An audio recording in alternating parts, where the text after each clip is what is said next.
សូមគោរពនមស្ការក្រាបថ្វាយបង្គំលោកម្ចាស់គ្រប់ព្រះអង្គសូមគោរពពុទ្ធសាសនិកទូទាំងពិភពលោកក្នុងថ្ងៃនេះជាថ្ងៃបុណ្យវិសាខបូជាពុទ្ធសករាជ2568ក្នុងថ្ងៃនេះខ្ញុំបាន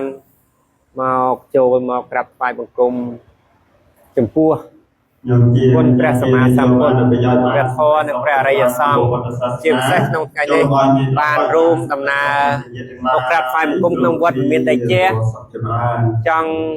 និយាយរៀបរាប់ពីសេចក្តីជ្រះថ្លាថាបន្ទាប់ពីព្រះសម្មាសម្ពុទ្ធព្រះអង្គប្រេណនិព្វានទៅមានរូប4ប្រការដែលស្នងតំណាងព្រះសម្មាសម្ពុទ្ធជាម្ចាស់ស្នងតំណាងព្រះសម្មាសម្ពុទ្ធជាម្ចាស់គឺទី1គឺមានព្រះបរមសារីរិកធាតុព្រះបរមសារីរិកធាតុនៃព្រះសម្មាសម្ពុទ្ធជាម្ចាស់បន្ទាប់ពីព្រះអង្គប្រេណនិព្វានទៅព្រះអង្គបានអធិដ្ឋានឲ្យមាននៅព្រះបរមសារីរិកធាតុដើម្បីឲ្យមនុស្សទេវតាដូចជាពុទ្ធសាសនិកទូទាំងពិភពលោកទាំងមនុស្សលោក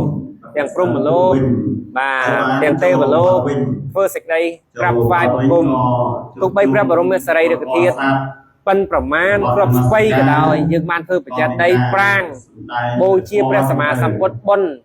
មិនអាចរាប់ថាប៉ុណ្ណេះក៏បានឡើយក្រៃលែងនេះនិយាយថាទី1គឺមានព្រះបរមសារីរិកធាតុដែលតំណាងព្រះសម្មាសម្ពុទ្ធជាម្ចាស់ហើយទី2ព្រះទេសកចេតិយបាទព្រះទេសកចេតិយបានដល់អីបានដល់ព្រះពុទ្ធរូបព្រះពុទ្ធបដិមាព្រះពុទ្ធរូបព្រះបដិមាហ្នឹងគឺតំណាងព្រះសម្មាសម្ពុទ្ធដែរជាព្រះអង្គប្រេណនិព្វានទៅក៏តំណាងជារូបព្រះបដិមាដែលយើងហៅថាឧទេសកចេតិយគឺជារូបស្នងអង្គព្រះសម្មាសម្ពុទ្ធជាកសាងទៅមានព្រះសម្មាសម្ពុទ្ធព្រះអង្គឈរប្រទានពរព្រះសម្មាសម្ពុទ្ធព្រះអង្គប្រេណនិព្វានព្រះសម្មាសម្ពុទ្ធព្រះអង្គត្រាស់ដឹងព្រះសម្មាសម្ពុទ្ធព្រះអង្គសម្ដែងធម្មចក្រកបវត្តនៈសូត្រហ្នឹងហើយព្រះសម្មាសម្ពុទ្ធព្រះអង្គសម្ដែងធម្មចក្រកបវត្តនៈសូត្រជាដើមហ្នឹងគឺជារូបតំណាងព្រះសម្មាសម្ពុទ្ធជាអង្គម្ចាស់ហើយមួយទៀតបានដល់អីព្រះបរិភោគចេតិយបរិភោគចេតិយបានដល់ព្រះពោធិព្រឹក្សបាទព្រះពោធិព្រឹក្សក៏ជាតំណាងព្រះសម្មាសម្ពុទ្ធដែរយើងអត់ឃើញព្រះសម្មាសម្ពុទ្ធព្រះអង្គគង់នៅយើងថ្វាយអង្គមព្រះពោធិព្រឹក្សព្រោះព្រះពោធិព្រឹក្សហ្នឹងឯងជាបរិភោគចេតិយយើងឃើញព្រះពោធិព្រឹក្សក៏ដូចជាឃើញព្រះសម្មាសម្ពុទ្ធដែរព្រោះជាបរិភោគចេតិយជាទីតាំងធ្វើឲ្យមានការប្រើប្រាស់ព្រះសម្មាសម្ពុទ្ធឲ្យព្រះអង្គត្រាស់ដឹងឡើងក្នុងលោកដូចជាបាបទៅហ្នឹងបាបព្រះសម្មាសម្ពុទ្ធអូននេះបាបព្រះសម្មាសម្ពុទ្ធជាដើមហ្នឹងក៏ហៅតែជាបរិភោគចេតិយដែរតំណាងព្រះសម្មាសម្ពុទ្ធដែរណាបាទគ្រឿងប្រើប្រាស់ព្រះសម្មាសម្ពុទ្ធក៏ថាបរិភោគចេតិយសំដៅដល់ព្រះពោធិព្រឹក្សហើយមួយទៀតព្រះសទ្ធោបចេតិយព្រះសទ្ធោបចេតិយបានដល់ព្រះចេតិយតម្កល់ព្រះបរមសារីរិកធាតុប្រាង្គព្រះគុណកុដដែលសាងថ្វាយដើម្បីឧទ្ទិសចំពោះគុណព្រះសម្មាសម្ពុទ្ធជាម្ចាស់ពេលយើងសាងថ្វាយចំពោះព្រះពុទ្ធជាម្ចាស់